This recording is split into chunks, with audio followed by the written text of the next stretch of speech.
Kapag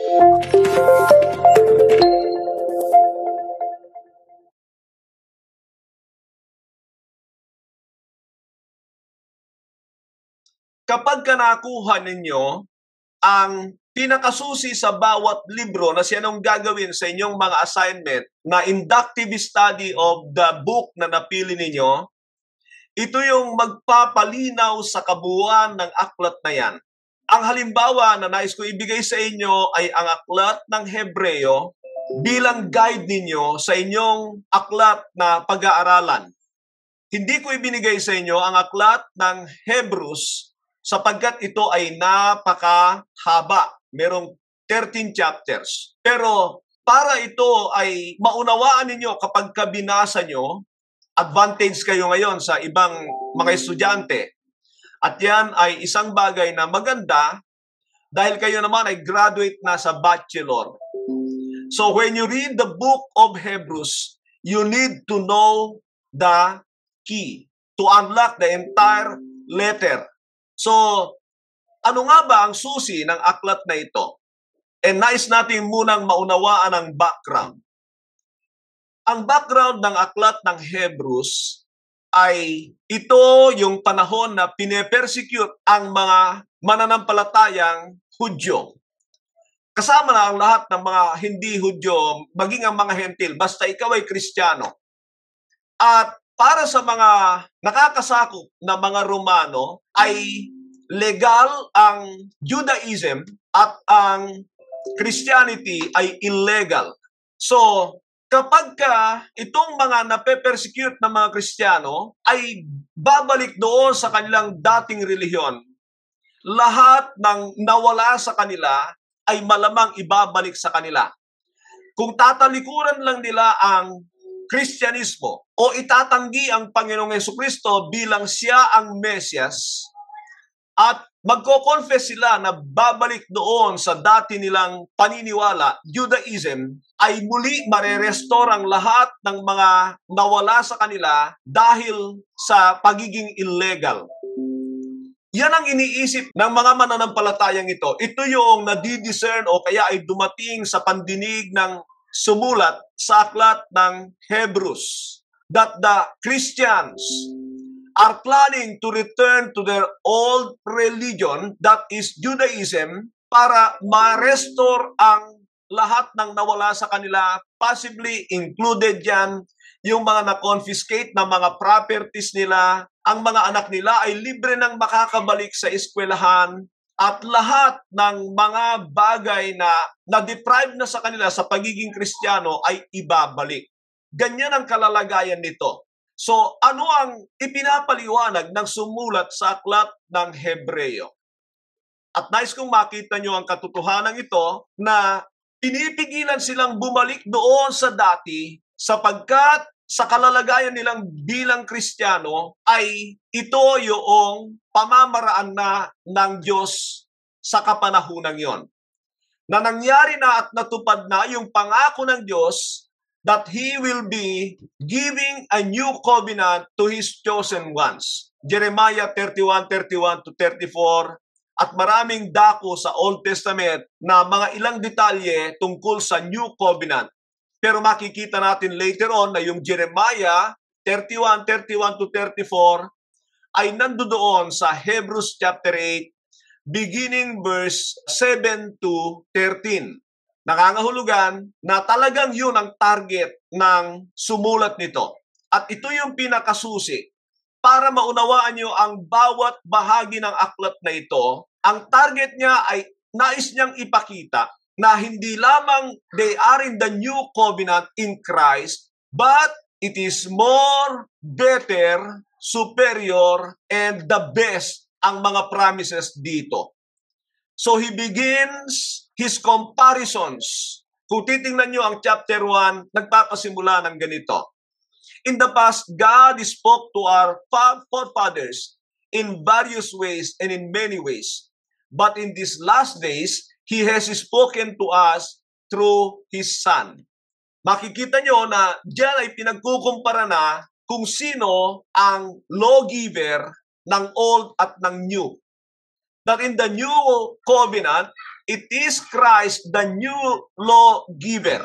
And then makikita nyo sa chapter 1, chapter 2, na ine-explain niya kung sino itong Kristo na ito.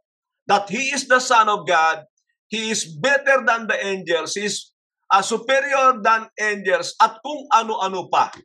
And then, nais kong makita nyo na lahat ng pagpapaliwanag niya tungkol kay Kristo bilang nakakahigit sa lahat ng aspeto ng Old Covenant, ay makikita nyo that there are always warnings. Kaya paulit-ulit ang warning dito sa aklat na ito sapagkat ayaw niya na talikuran nila ang New Covenant. Another thing mga kapatid na huwag niyong kakalimutan na in this book of the Hebrews ay makikita niyo kung gaano kalawak ang New Covenant na hindi ito pwedeng maliitin. Sinasabi ko ito sapagkat marami ay akala nila pag merong komunyon, merong Jesus, sapat na yon. No, it's not. They need to understand the New Covenant as better, superior, and has different promises than the Old Covenant or the Mosaic Covenant.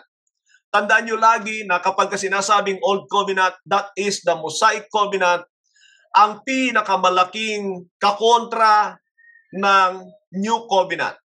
Kaya na ang sinabi ng aklat ng Hebrews 8:13 na kung meron ng bago, nangangahulugan na obsolete na yung old at hindi mo pwedeng paghalu-haluin. Sinasabi ko rin yan sapagkat alam natin na maraming mga mananampalataya sa ating kapanahunan ay pinaghalo-halo ang Old and New Covenant na hindi mo pwedeng gawin yan. That the Old Covenant is expired. Obsolete means tapos na. Means wala na. Means expired. So, sabi ko nga hindi ka pwedeng magmaneho ng sasakyan na expired ang rehistro nito, you will be in trouble. Hindi ka pwedeng magmaneho na expired ang iyong lisensya. Again, pag nahuli ka, you will be in trouble. Kung pagkain ito, spiritual food ang pinag-uusapan natin, kung pagkain ito at expired na ng libu-libong taon, ano ang mangyayari sa iyo kapag ikaw ay kumain ng expired na pagkain? Ang expired na pagkain, nangangahulugan na hindi na sa safe kainin. And marahil ay malalason ka. So kung titingnan natin in the aspect of food, ang Old Covenant ay nakakalason yan at hindi na pwedeng kainin. Bakit nga ba maraming Kristiyano ang gumagawa nito? Well, they do not know at hindi nila nakikita yung kaibahan ng Old and New na siyang ipinapakita ng writer ng Hebrews. So now, going back to you, my brothers and sisters, pag binasa nyo ngayon ang aklat ng Hebrews, ay titingnan nyo yung sinabi kong susi. Ulitin ko yung pinakasusi ng aklat ng Hebrews. That the writer, which I believe was Paul, is explaining that the new covenant of God through His only begotten Son is far better and superior than the old covenant. At lahat ng aspeto ng covenanting ay nandiyan. So, pag binasa nyo ngayon yan, meron na kayong parang guide. So, likewise sa inyong mga assignment, keep on reading and listening because I know and I believe that you have audio Bibles. Yung aklat na assignment ninyo, kukunin ko yan mamaya, ay you keep on reading and listening to it. Minsan na yung iba ang dating ng reading sa listening. So, every time na ito ay pasadahan ninyo, nawa po ay meron kayong mga naisusulat. Later on, ay igagather nyo yan. Yung mga na-accumulate nyo na information about the book. Pero ang main goal nyo muna para maging maayos ang unawa ninyo sa aklat na assignment ninyo is to try to look at and determine the key. It can be the key phrase. Pero the key is the reason why the writer wrote the letter or the book. Ulitin ko, the key to that book that you are going to study is the reason of the writer, which probably the reason of the Holy Spirit as well. Sapagkat every book of the Bible has two authors. The human author and the mechanism of the Holy Spirit. They are the two authors. Kino-consider din ng Panginoon, kung titingnan ninyo ang tinatawag na karakter ng writer. Naniniwala ako doon. So, yun ang titingnan ninyo. The reason behind why he wrote the book. Kaya titingnan ninyo, sino itong mga sinulatan? Nasaan sila sa kapanahunan yan? It's more on the situation of the recipients. Pansinin niyo yan. Pag-aralan niyo bawat sulat, may mga makikita kayo dyan. Anong nangyayari sa mga sinulatan o sa sinulatan? Sometimes, ang recipient ay group and sometimes individual. So, i-consider niyo yan. Pag napipili ninyo yung mga katulad halimbawa ng Philemon, it's a personal letter. Pero kung titingnan nyo naman yung iba, halimbawa ang James, it is addressed to the scattered believers. And one thing mga kapatid, na mukhang yung sinulatan ni Santiago at sa ni Pedro ay parehong scattered believers. So, ano ang kalalagayan nila? Sometimes ay nagtuturo o kaya ay nagpapaliwanag ang sumulat o kaya ay nagbibigay ng advice sa kanila. Sa aklat ng Hebrews ay malawak na pagpapaliwanag tungkol sa New Covenant, and that is a wonderful thing na ngayon ay makikita ng bawat isa sa inyo na napakalawak ng New Covenant at hindi ito maliit na bagay. Through that book of Hebrews, actually, ang plano ko, kapag binabalik kami sa Bicol, at this time, ay bubuin ko lang na ituro sa kanila itong aklat ng Hebrews. And I think it contains every aspect. Pwede na akong magkaroon ng mga references sa other part of the Bible, but concentrated ito sa pagpapaliwanag sa differences ng Old and New Covenant.